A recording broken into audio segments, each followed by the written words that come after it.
Hello everyone, this is Crota giving you a shoutcast in Game 7 in a best of 7 series between Team Liquid and Prime. Game 7 taking place on Metalopolis. Here we have Liquid TLO spawning as the random Protoss player once again. One of these days TLO will get a different race than Protoss while I'm choosing random. Meanwhile, he will be going up against Polt Prime, spawning as the pink Terran player. I got the colors reversed, so excuse me, but yeah. Polt Prime is the Terran player, TLO is the Protoss player. At least I got the, the R and the P correct. Anyways, taking a look at the production tab, we now see a pylon currently being placed down. That probe will go back to mining with no real problems there. TLO trying to make sure that he is mining off of those closer mineral patches a little bit more quickly there. You can see him trying to do that micro. Not quite sure. Wow, TLO's probe's a little bit dazed and confused right in that moment there. Anyways, back to the game. Polt Prime is setting up a current, 10 supply depot, should follow it up with the 12 racks, and this game will get underway. This is going to be a cross spawn location, so this does open up the game to be a little bit more macro intensive since there is a large walking distance between both of these bases. A gateway should be warping in just a moment, and now, TLO still not doing any scouting. So this is a bit of a surprise. Perhaps TLO wants to keep his race hidden a little bit longer as opposed to scouting, as he did go random, as he now places down an assimilator as well. Back over here, we do see a refinery currently coming online, or currently being built. A barracks is now being placed down as well. So just standard builds coming in from Polt, nothing too out of the ordinary, as this SEV is scouting in the counterclockwise direction and should quickly be able to come across TLO deciding to scout out in the opposite direction, realizing that the timing most likely shows that the Terran player is not spawning over here. So now going to go ahead and scout over on this side as well. Needs to make sure that he is not within close Banshee range. That one probe will be able to pass through. Now quickly come up this ramp, see that there is no Terran player here, and then make its way over here. Back, we do see a supply depot being placed in the fog of war over here, behind the vents, making sure that if there is any drops that he is able to see it over here. The SCV will be coming up that ramp in just a moment. We'll quickly see a pretty standard opening. We do see double gas now coming in from TLO, so TLO could have a number of options with that double gas. He could try to go for an early Stargate, an early robotics facility, or he could just try to go for more gateway units, try to go for mass sentry, and then push with a lot of gateway units, as gateway units are so strong against early Marines and Marauders. We do see that one Marine was able to get off that kill on that scouting probe. So really, Polt has no idea what exactly TLO has no idea what exactly Polt is trying to go for, and by the looks of this build, I say it's going to be it's going to be Marine and Siege tanks. So Polt most likely will try to push out with 3 Siege tanks and perhaps a dozen or so Marines, and that is going to be very, very effective, especially now that we are getting a Stargate. So TLO may end up losing this match in this Game 7, as the Stargate only allows you to train up Void Rays and Phoenixes. Both fall very, very quickly to Marines, so that's not going to work out all too well, as we're going to see Polt Prime now start double training up Marines. And now we are also going into a starport. Okay, this was something that I was not expecting. So by going into a starport, I don't see a tech lab. So is it going to be a drop of Marines and Hellions? That is a possibility. I'm not exactly sure what exactly Polt wants to do with this.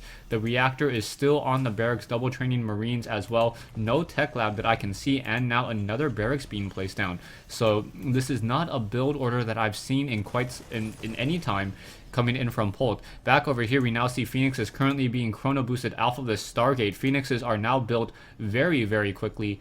Only 25 seconds in order to build one if you chrono boost it, and now out moves that Phoenix. That Phoenix will give him a lot of just map control and map presence. TLO walking away with that one stalker, realizes it, sees the SCV, and does not have enough time to turn it around and try to fight back. Back over here on the front door, we have a Zealot and a Sentry, and that is it.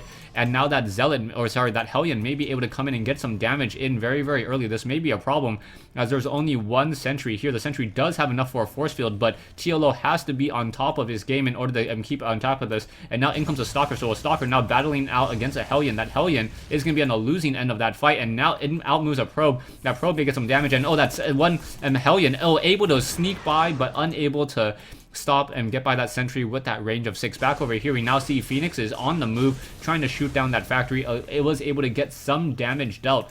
And now with a Raven in the air, Graviton beaming that one SCV, able to take it down, but not able to slow down the production.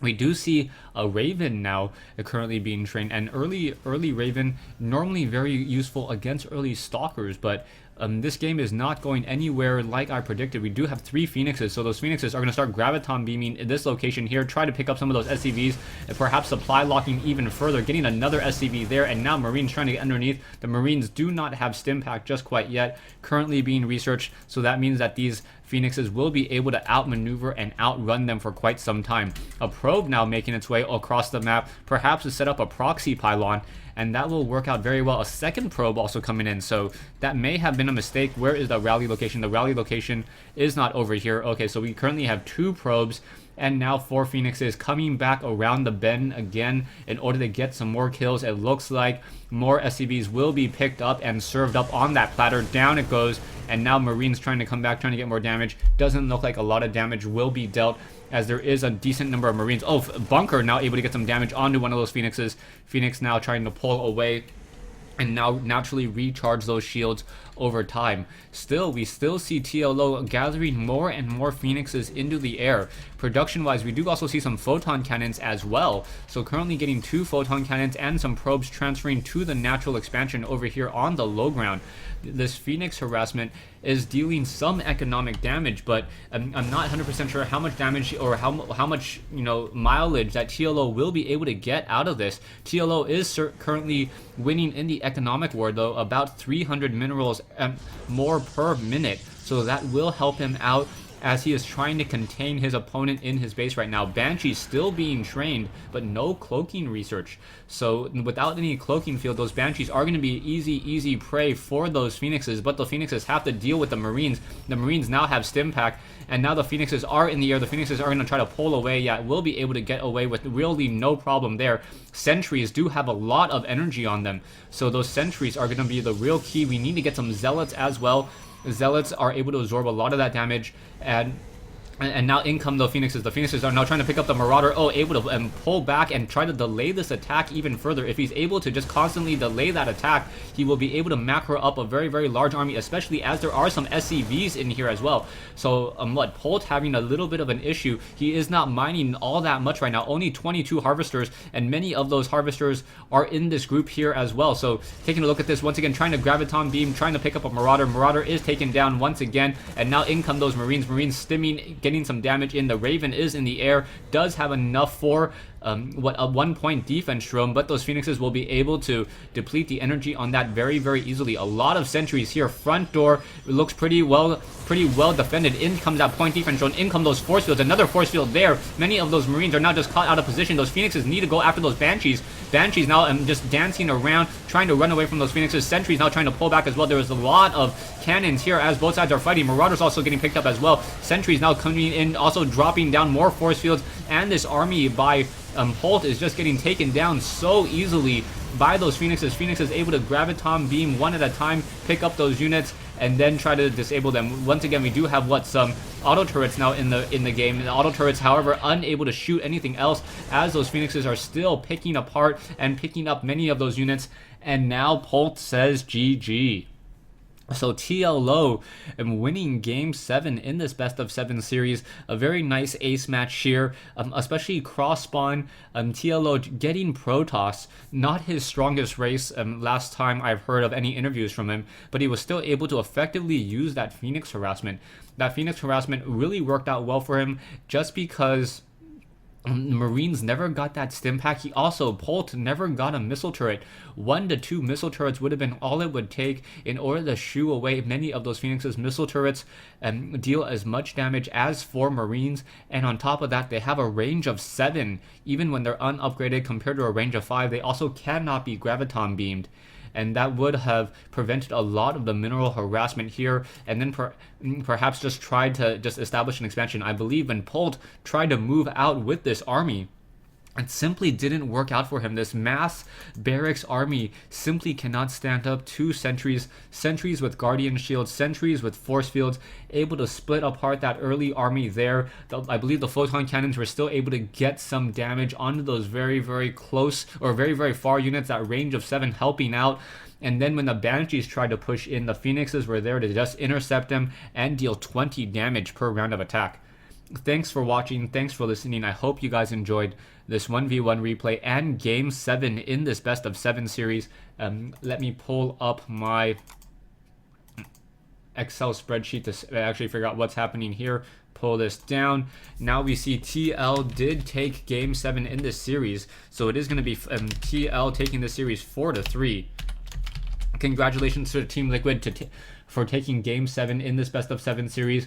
And now it will really start to boil down to the final couple of games. We see Team Liquid has taken 2 of their matchups, only losing to EG 4-3. Currently they're behind Root 3-1, but right now Root is also losing to EG 3-0. So a lot of the game will depend on what's happening in this matchup with Prime. If they lose to if Root loses to Prime, it will depend on this head-to-head matchup, I believe, or whoever lost more games. I'll have to double check that. Team Liquid did beat Mouse in only 6 games. I believe it took Root a little bit more time to beat Mouse. Yes, it took him 7 games. So it is not head-to-head matchup. First, for the tiebreaker, it is the team that lost the least amount of games. So it will really boil down to what's happening in the rest of these matches. Stay tuned. Thanks for watching. Thanks for listening. I'm still waiting for additional games to be brought to me. Root. I'm just waiting for additional games to be brought to me. But thanks for watching. The finals should be starting up in the next 2 days or so. Around January 25th should be the start of the finals. I know that EG is definitely in the finals. I just don't know if they're first or second place right now. As if somehow Root is able to win all 4 games, then it will come down to many of the tiebreakers. Thanks for watching. Thanks for listening. I hope you guys enjoyed this 1v1 replay here on Metalopolis between TLO and Polt. Game 7 in this Best of 7 Machinima Realm Invitational.